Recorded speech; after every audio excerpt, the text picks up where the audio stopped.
Mr. M Damodaran, the former SEBI chief. Let's listen in to his view on corporate governance as well as the liquidity scare.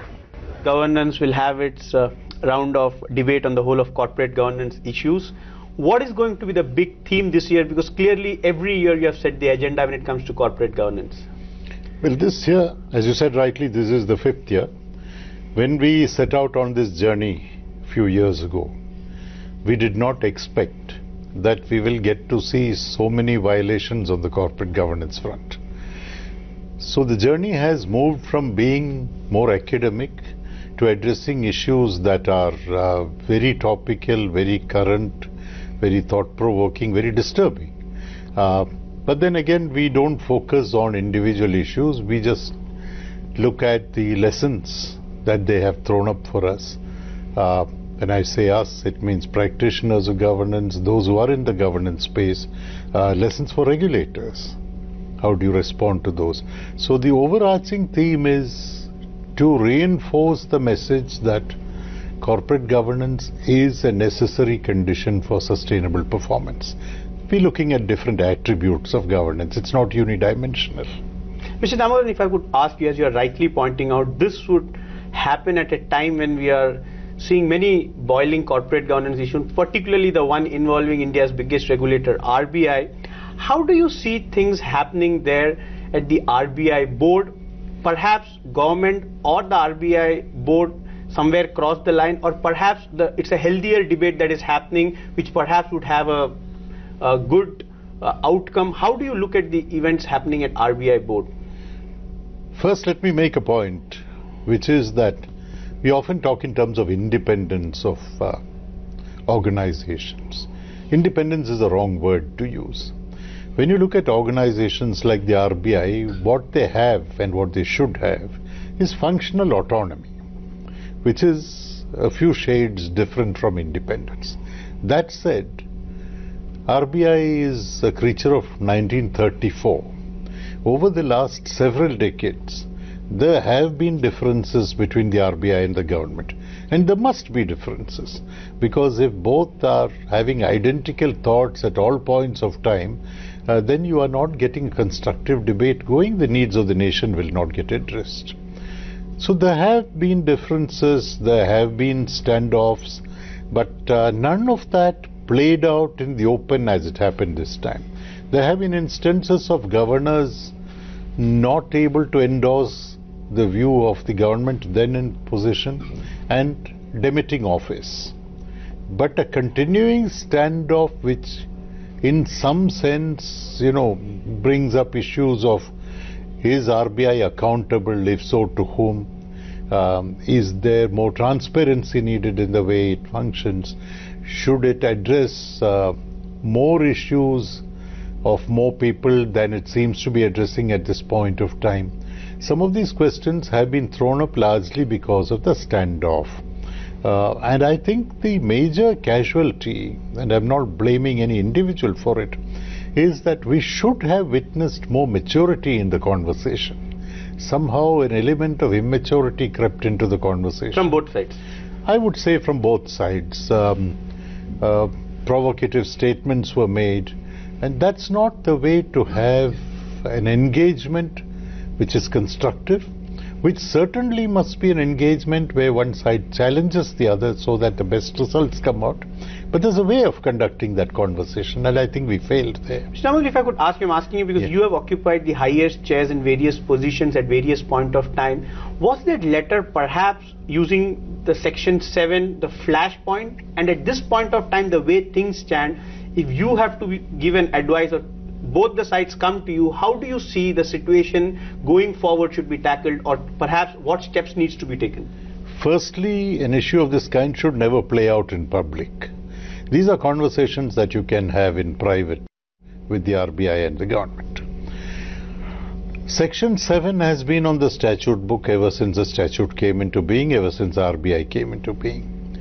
The point is, there was never any mention of Section 7 either in any correspondence to the extent that I'm aware, or in any public conversation that we will use the powers of Section 7. Section 7 is Brahmastra. If you use it and it doesn't work, there's nothing left to be used. And I think the evidence of the healthy respect and a constructive conversation between government and the RBI is borne out by the fact that Section 7 has never been used in all these years. You didn't need to use it. There is challenge, there is response, there is a conversation, there's give and take, and ultimately you decide willingly or unwillingly that, okay, this is the way to go forward. Section 7 mentioning that in the letter was, to my mind, completely unnecessary. So now I know this is one issue perhaps will be dealt threadbare and discussed during your summit in a couple of days from now. If I could ask you, the whole composition debate of RBI board, the way it stands, do you see perhaps the composition, because we also have some of the biggest names from different verticals of corporates with their best experiences sitting on RBI board, perhaps the composition and particularly the government nomination is where perhaps the problem starts and where they try to put in their weight and the RBI and the RBI governor and deputy governor perhaps resist the same? See, normally when you appoint persons to the RBI, I would imagine that there would have been a discussion and a broad sense of agreement on the names, and then you go ahead with nominations. You've had people representing different industries on the board of RBI because you need to bring in the experience of the real sector to impact on the way RBI goes about its work. Otherwise, it will be a sterile academic exercise. You need to bring in the real world into that. And you've had corporate chieftains for years who've been on the RBI board bringing that input. Now, you cannot take away the power of the government to nominate whom it wishes to nominate. That's the power of the government. But that said, what is it that you can get out of every individual on the board in terms of what he or she brings to the board by way of experience? That is where skillful leadership resides. You take the membership as a given, you take the composition as a given, and then see how can I get this to perform in the interest of the economy, not the interest of the RBI. The interest of the RBI is only a means to an end. The interest of the economy is the end that we are looking at. The composition itself, if you remember, RBI always had, the RBI board always had only one member from the government, a government officer. Now you've added one more a few years ago, so you have two people from the government. So that was in some sense the first major change. Why did government need two people on the board as against one earlier? It's not that government's brief was never carried out earlier with that one person on the board. Now you are finding that composition is being focused on because there is a sense of unease that issues are being raised in the board. Well, board is a place where issues get raised and resolved. That is why boards exist. Boards don't exist to rubber stamp. I think all of this is good. All this debate is very good, and then we will see post somewhat extended conversation that things will settle down and the organization will function very well. So I know you need to rush out. Last couple of questions on the whole island affair. That is once again an area. Last year we had debated the whole of Kotak Corporate Governance Committee report. SEBI started implementing it.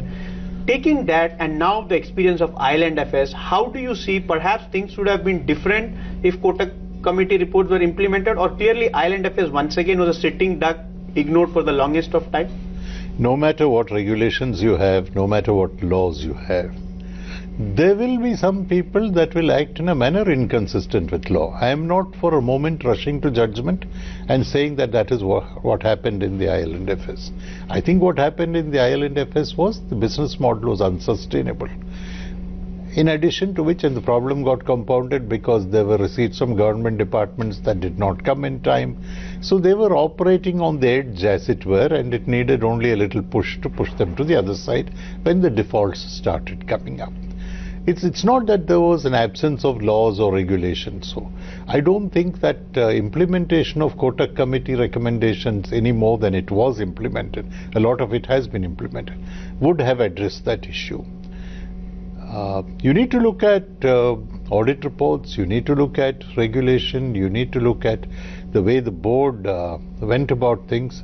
And now to think that the board was sleeping, well, it was not. For 2 years the board has been discussing which investor to get to come and, There you have it, an exclusive conversation. M Damodaran, the former SEBI chief, talking about how there won't be many violations on the corporate governance front and that the IL&FS model was unsustainable, but we should have witnessed more maturity in terms of conversations between the RBI and the government.